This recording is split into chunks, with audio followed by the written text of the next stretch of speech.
नमस्कार दोस्तों, मैं आराध्या शर्मा स्वागत करती हूँ आप सभी का आपके अपने YouTube चैनल पर। तो चलिए भाई शुरू करते हैं आज की क्लास। सबसे पहले तो आप लोगों को एक चीज़ बता देना चाहती हूँ कि सारे बच्चे वीडियो को एंड तक देखिएगा। अगर क्लास पसंद आए तो प्लीज़ क्लास को लाइक कर दीजिएगा, शेयर कर दीजिएगा एंड चैनल को सब्सक्राइब करके बेल आइकन प्रेस जरूर कर दीजिएगा, जिससे कि जितनी भी क्लासेज आगे की मेरी होंगी उनका सबका नोटिफिकेशन आप तक पहुँच सकेगा। ठीक है, तो चलिए भाई शुरू करते हैं आज का टॉपिक। देखिए, पिछले टॉपिक में हमने सामवेद को पढ़ा था। किसे पढ़ा था? सामवेद को। हम वेदों को पढ़ रहे थे, जिसमें से हम 3 वेदों को पढ़ चुके हैं, ऋग्वेद, यजुर्वेद और सामवेद को। पिछला टॉपिक सामवेद का था और आज के टॉपिक में हम अथर्ववेद को पढ़ने जा रहे हैं, जो कि हमारा चौथा वेद है।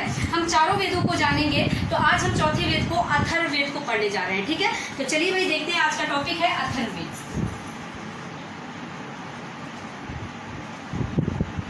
अथर्ववेद, ठीक है। चलिए, सबसे पहले तो हम जानेंगे कि अथर्ववेद की रचना किसके द्वारा हुई। अथर्ववेद को किसने लिखा? तो देखिए भाई, फर्स्ट पॉइंट है अथर्ववेद। अथर्ववेद की रचना अथर्वा ऋषि द्वारा की गई। ठीक है, अथर्ववेद की रचना जो है अथर्वा ऋषि द्वारा की गई। मोस्ट इंपॉर्टेंट पॉइंट है, याद रखेंगे इसे, क्योंकि आपसे पूछ लिया जाता है ऋग्वेद की रचना, यजुर्वेद की रचना। सामवेद को किसी ने नहीं लिखा, किसी के रचयिता, कोई इसके रचयिता नहीं, क्योंकि सामवेद में सभी वेदों के मंत्रों को उठाकर रखा गया है। ठीक है, और अथर्ववेद की रचना तो अथर्वा ऋषि द्वारा की गई। ठीक है, अब हम जान लेते हैं कि अथर्ववेद को और भी कुछ कहते हैं। क्या कहते हैं? अथर्ववेद को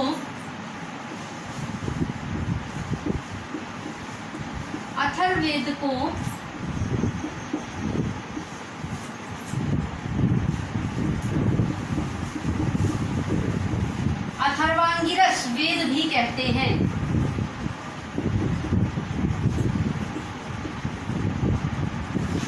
ठीक है, अथर्ववेद को अथर्वांगिरस वेद भी कहते हैं। याद रखिएगा, अगर पूछा जाए अथर्वांगिरस वेद किस वेद को कहते हैं, तो अथर्ववेद को कहते हैं।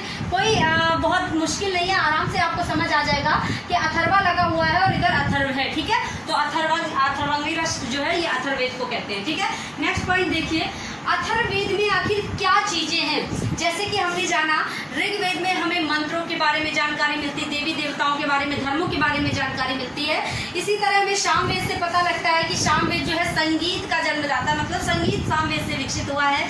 यजुर्वेद में हम जानते हैं कि यजुर्वेद जो है यहाँ से यज्ञों को संपन्न करने की विधियों का वर्णन मिलता है। ठीक है, यजुर्वेद में यज्ञों को संपन्न करने की विधियों का वर्णन है। ठीक है, तो अब हम जानेंगे अथर्ववेद में क्या है। देखिए, अथर्ववेद में बेटा रोग निवारण, टोना टोटका, जादू मंत्र, ये सारी चीजें, वशीकरण, औषधि प्रयोग, ये सारा कुछ अथर्ववेद में है। ठीक है, तो यहाँ पर देखिएगा अथर्ववेद में रोग निवारण, जादू टोना,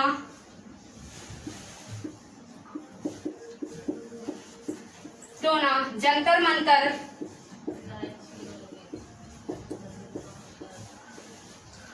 वशीकरण,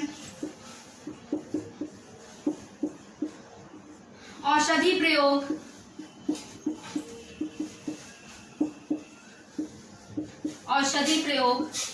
आदि का वर्णन है। ठीक है, आदि का वर्णन है। समझ गए?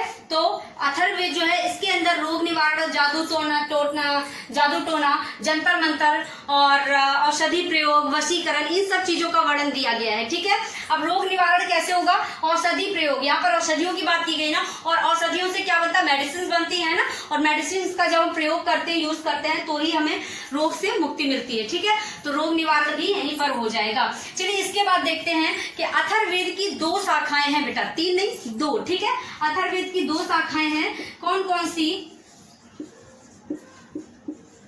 अथर्ववेद की 2 शाखाएं कौन कौन सी है ये? नंबर 1 पिप्पलाद और नंबर 2 सौनक। ठीक है, नंबर 1 पिप्पलाद और नंबर 2 सौनक। थोड़ा सा ये जो ये नेम्स है ये थोड़े टफ होते हैं, इनको याद करने में थोड़ी सी दिक्कत होती है। तो अगर हम ट्रिक को रिलेट कर ले तो आसानी से हमें याद रहता है कि आखिरकार ये क्या है। तो देखिए अथर्ववेद में जो पिप्पलाद और शौनक है इनको हम कैसे ट्रिक से याद कर सकते हैं। कोई बंदा बहुत बन के चल रहा है तो उससे लोगों ने क्या कहा, भाई पीपालाद, पानी का पीपालाद ज्यादा रौनक मत दिखा, ठीक है। तो पीपा से पिप्पलाद हो जाएगा और रौनक से शौनक हो जाएगा। बहुत रौनक में चल रहा है ना, तो लोग बोले रौनक मत दिखा, तो रौनक से शौनक हो जाएगा, ठीक है। चलिए नेक्स्ट पॉइंट हम देखते हैं। नेक्स्ट देखिए अथर्ववेद का उपवेद क्या है। अथर्ववेद का मोस्ट इंपोर्टेंट पॉइंट है, पूछा गया है पेपर में, तो याद रखिएगा अथर्ववेद का उपवेद क्या है भाई, ठीक है। नेक्स्ट पॉइंट देखते हैं अथर्ववेद का ब्राह्मण। अथर्ववेद का जो ब्राह्मण होता था उसे क्या कहते थे, तो अथर्ववेद का ब्राह्मण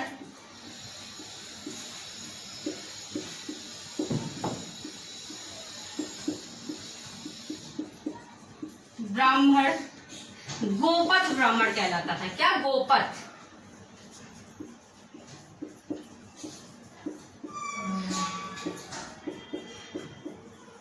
ठीक है, अथर्ववेद का ब्राह्मण गोपथ ब्राह्मण कहलाता था, ब्राह्मण, ठीक है।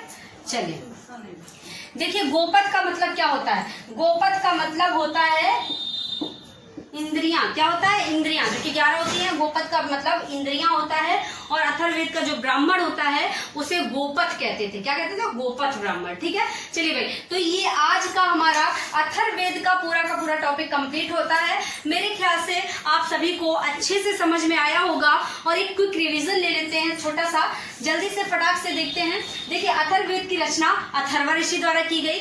अथर्ववेद को अथर्वांगिरस वेद भी कहते हैं। अथर्ववेद के अंदर क्या चीजें हैं, अथर्ववेद के अंदर रोग निवारण, जादू टोना, जंतर मंतर और औषधि प्रयोग, वशीकरण जैसी चीजों का वर्णन किया गया है, ठीक है। अथर्ववेद की 2 शाखाएं हैं, कौन कौन सी, पिप्पलाद तथा शौनक, ठीक है। अथर्ववेद का उपवेद क्या है, आयुर्वेद है। और अथर्ववेद का ब्राह्मण जो है इसे क्या कहते हैं, गोपथ ब्राह्मण कहते हैं। एक पॉइंट और यहाँ पर लिख लीजिएगा, अथर्ववेद में ब्रह्मा की उपासना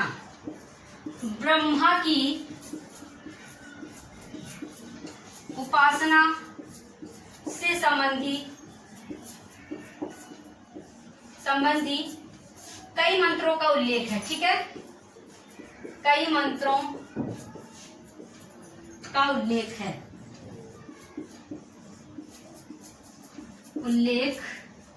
है, ठीक है। अथर्ववेद में ब्रह्मा की उपासना संबंधी कई मंत्रों का उल्लेख है, ठीक है। इस बात को याद रखेंगे। चलिए भाई, तो आज का टॉपिक यहीं पर कंप्लीट होता है। उम्मीद करते हैं आप सभी को क्लास पसंद आई होगी।